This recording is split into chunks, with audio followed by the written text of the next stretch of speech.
orang yang dibebankan.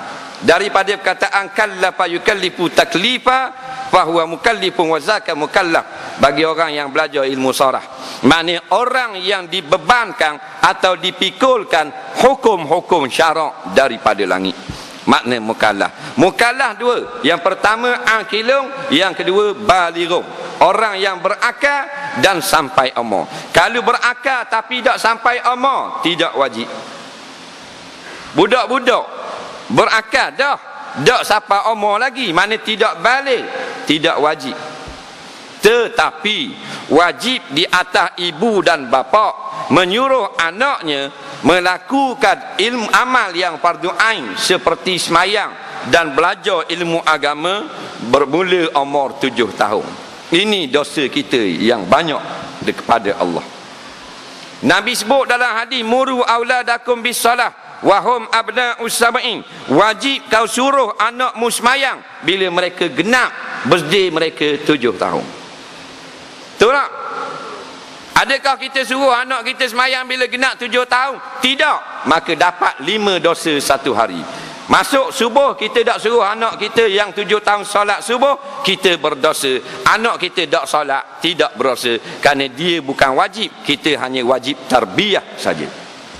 Masuk zuhur kita tak suruh juga, 2 dosa dapat. Kalau 5 beradik 10 tahun tak suruh anak semayang, nampak? Sebab tu disebut dalam hadis, seorang bapa masuk neraka dengan sebab dosanya anak-anak sahaja.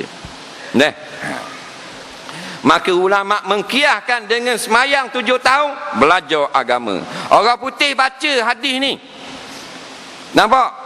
Orang putih dia terjemah Sahih Bukhari ke dalam bahasa Inggeris, Sahih Muslim, Sahih Tirmizi, jumpa hadis ni, maka mereka memulakan pelajaran darjah 1 umur 7 tahun. Nampak? Kita lupa ambil anak 7 tahun masuk sekolah saja, lupa hak hadis Nabi tentang agama 7 tahun. Nampak? Batu Nabi, ulama kata awaludin ma'rifatullah, tapi kita lupa, kita jadi awaludin ma'rifatus sekolah. Faham? Yang penting masuk sekolah umur 7 tahun. Lupa hadis dah, 7 tahun wajib belajar agama. Wajib kena makrifat umur 7 tahun. Wajib suruh tutup aurat bila 7 tahun. Anak perempuan wajib kita suruh pakai tudung umur 7 tahun. Dia tak pakai tak ada masalah, suruh dia wajib. Pakai tak wajib pun. Faham? Tu yang telah akal tetapi belum balik, tak ada wajib. Begitu juga yang dengan yang haram, wajib kita larang dia. Bila anak kita 7 tahun dah dia buat benda haram, wajib larang. Di antara benda haram berjudi. Nah, judi ni dosa besar. Dah kalau budak-budak berjudi lagu mana? Budak-budak tak berdosa. Dah siapa berdosa? Ibu bapa dia. Tengok kalau raya, hari raya kan ada tikang hak siap. Ada kan hak ketah gulung. Beli kedai Cina. Tak, gantung di dinding koyak. Buka tengok 602. Tengok tak ada. Tikang pula 10%. Tak, tengok ada. Boleh RM1. Tu judi lah tu. Faham? Tapi kita tak marah sebab kita kira budak-budak. Nak biarlah budak-budak. Betul lah budak-budak tak haram, tapi kita yang membiarkan berdosa. Nampak? Haram. Makna wajib kena larang. Dan ni umur 17 tak pakai tudung lagi. Lelaki umur 19, 20 seluar pendek. Faham? Bukan kata budak-budak. Pasal apa?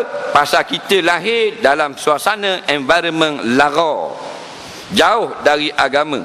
Ni kita balik sendiri mencari agama. Alhamdulillah sempat taubat dan berundur daripada lara. Budak-budak tak ada dosa. Sebab tu anak orang kafir mati belum balik masuk syurga. Ni tu